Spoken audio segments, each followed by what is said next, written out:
इस कार्यक्रम में हम आपका स्वागत करते हैं।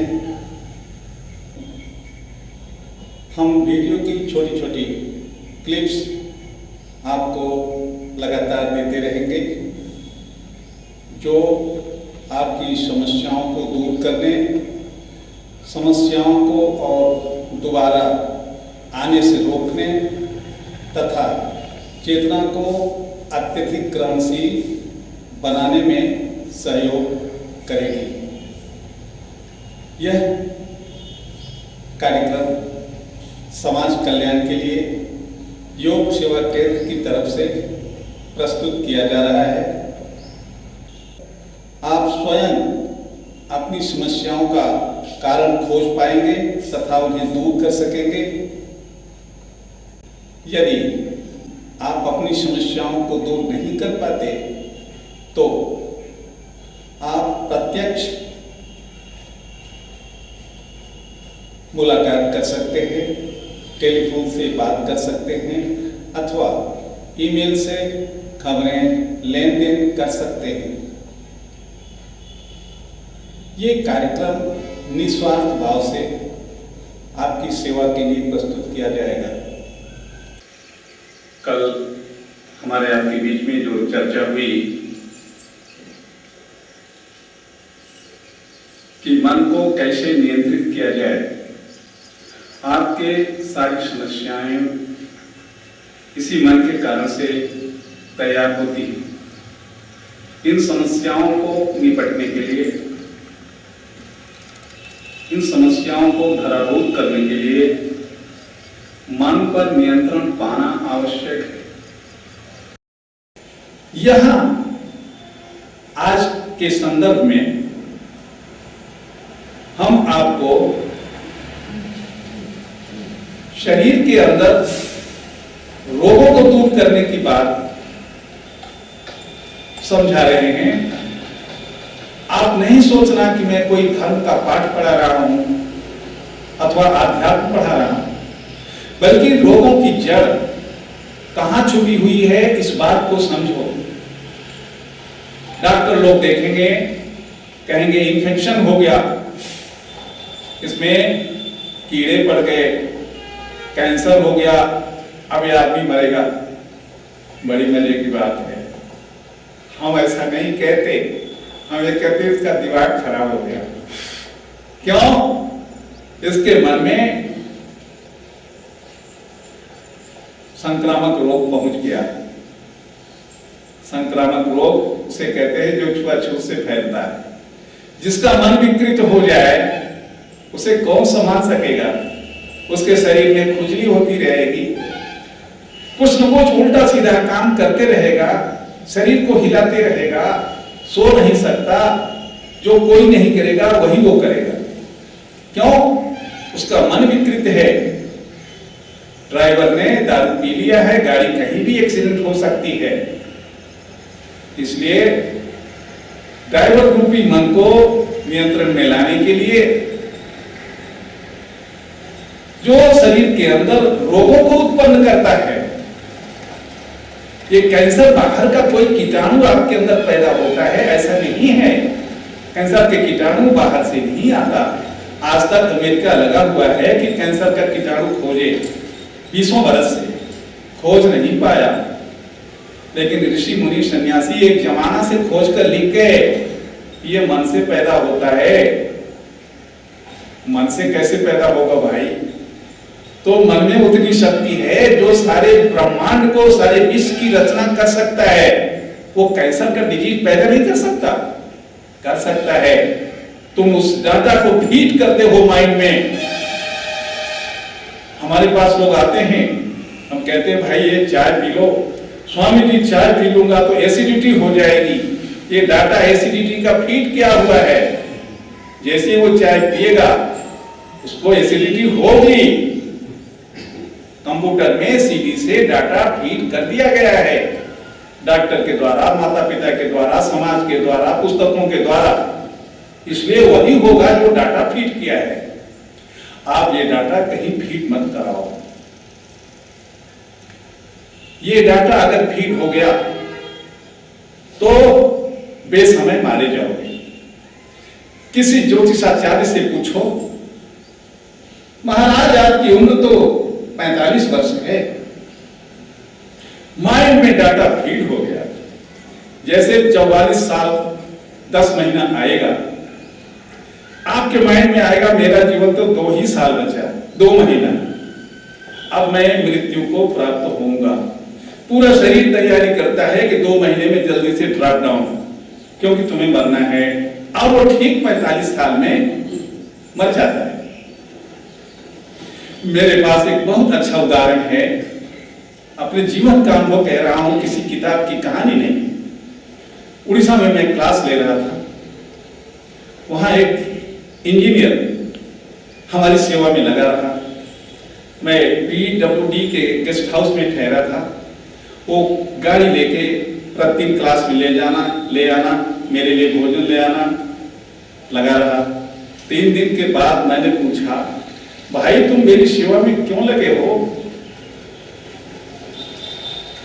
प्रश्न स्वाभाविक था। उसने कहा, स्वामी जी, रोने लगा, तो कहा मेरा जीवन 3 महीना और शेष बचा है। हम 10 जगह अपनी कुंडली, जातक उड़िया में कहते हैं, दिखला चुके हैं। हर जगह लोगों ने मेरी उम्र जो आंकी है उसमें 3 महीना और शेष रह गया। मैं आपकी शरण आया। मैंने कहा तुम करते क्या हो? उन्होंने बताया कि शिवानंद आश्रम यहाँ से 3 किलोमीटर दूर पर है गांव में, वहां मैं 2 साल से रहता हूं। साधु सन्यासियों के बीच में रह के शायद मेरा ग्रह कट जाए। मैंने कहा तुम वहां क्या करते हो? तो मैं सेवा करता हूं और दिन रात भजन करता हूं। किस लिए? कि हमारी उम्र ही नहीं बची है, तो और मैं क्या करूं? उसकी पत्नी पढ़ी लिखी, बच्चे, माता पिता, अच्छे परिवार का, लोग आते हैं मिलने जुलने, लेकिन वो उसी आश्रम में रहता है। मैंने कहा वत्स सुनो, इस प्रकार के कर्मों से तुम्हारा लाइफ नहीं बढ़ेगा। रोने लगा, बैग पकड़ लिया, बोला गुरु जी आप कुछ कर दो। मैंने कहा जाओ, कर दिया। दुनिया की कोई ताकत नहीं है जो मुझे मार सके, ये मेरा वचन है, नोट कर ले डायरी में। और तू तब तक नहीं मरेगा जब तक मुझे दोबारा नहीं देखेगा, चाहे 10 साल हो जाए, 20 साल हो जाए। लिख ले डायरी में, सारे जितने ज्योतिषाचार्य हैं, जातक देखने वाले हैं, सारी बात फेल होगी, लिखो। मैं क्लास पूरा करके चला आया। 6 महीने बाद मुझे फिर इनविटेशन मिला वहां क्लास करने के लिए। केंद्रापड़ा एक जगह है, कभी टीवी पर आता है। वो इंजीनियर फिर मिला मुझे। मैंने कहा क्यों, तुम मरा नहीं? 3 महीना तो बीत गया। पैर पर गिर गया, महाराज मेरा जीवन आपने दिया। मैंने कहा अब तुम घर लौट जा अपने बीवी बच्चों में। और अब नहीं जाऊंगा, अब तो मैं आपकी शरण में ही रहूंगा। मैंने कहा मैं तुझे स्वीकार नहीं करता, तुम इसी आश्रम में रहो, पब्लिक की सेवा करो, मेरे साथ रहने के योग्य तुम नहीं हो। बस तुम सेवा करने के योग्य हो, तुमको जीवन दान मिला, तुम सेवा में लगो, मेरा काम कुछ अलग है। परमात्मा ने मुझे मार पीट कर, पढ़ा लिखा कर जहां पहुंचाना था, जो काम लेना था, वहां मुझे लगा दिया।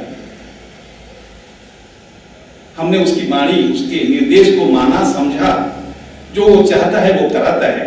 मैं अपनी जगह पर, ठीक जगह पर आ गया हूं। तुमको जो निर्देश देता हूं, तुम रहो इसी आश्रम में। हम ठहरे सन्यासी और तुम हो धर्मांध भक्त। हमारा तुम्हारा मेल अभी नहीं खाएगा, बस तुमको जीवन दान मिला, तुम जाओ। कहानी का अर्थ यह है कि आप प्री प्लान माइंड में करके चलते हैं, वही होता है। हम सारा इतिहास, सारी कहानी, सारा वेद वेदांत आपको बताए, उसका निचोड़ सुनाए। किस लिए सुनाए? आपके मन में ये डाटा फीड करने के लिए कि तुम अज्ञान से बचो, तुम जो चाहते हो वो हो सकता है, तुम्हारे अंदर वह आत्मशक्ति, परमात्मा शक्ति छुपी हुई है, उसको तुम प्रज्वलित करो और तुम जो चाहोगे तुम्हारे सोचने से होगा, करने की जरूरत नहीं। डिजीज को दूर करना, सोचो ठीक हो जाओगे। अब तुम विचार करो कि यदि ये विद्या तुम सीखते हो, ये जिंदगी तुम्हारे लिए कितनी सहज, सुलभ और आनंददायी हो जाएगी।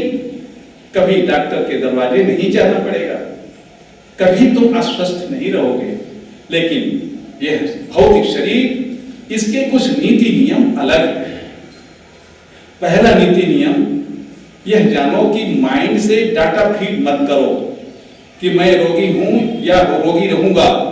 लोग मेरे पास आते हैं, स्वामी जी मैं तो लगता है अब ठीक नहीं होऊंगा। मैं कहता हूं ये मेरे लिए चुटकी बजाने भर की देरी है, एक फूंक मारने से तेरा रोग उड़ जाएगा। लेकिन उस योगी तुम बन तो पहले। कैसे बनोगे? मैंने एक शर्त रखी कि 5 मिनट पहले अपने आसन पर बैठे रहना। छोटी सी शर्त रखी, कुछ माने कुछ नहीं माने। पहली बार यदि आप निर्देशों से हार गए, अपने मन से हार गए, तो आगे भी आप हारते रहेंगे। पहली बार यदि जीत गए तो आगे भी जीतने की संभावना बनती है। जो लोग हार गए, 6 बजने में 5 मिनट पहले यहां बैठे नहीं मिले, उन लोगों को एक चांस कल के लिए और दिया जाता है। उसके बाद गाड़ी दूसरी स्पीड से चलेगी, दूसरे ट्रैक पर चलेगी। आपको 2 दिन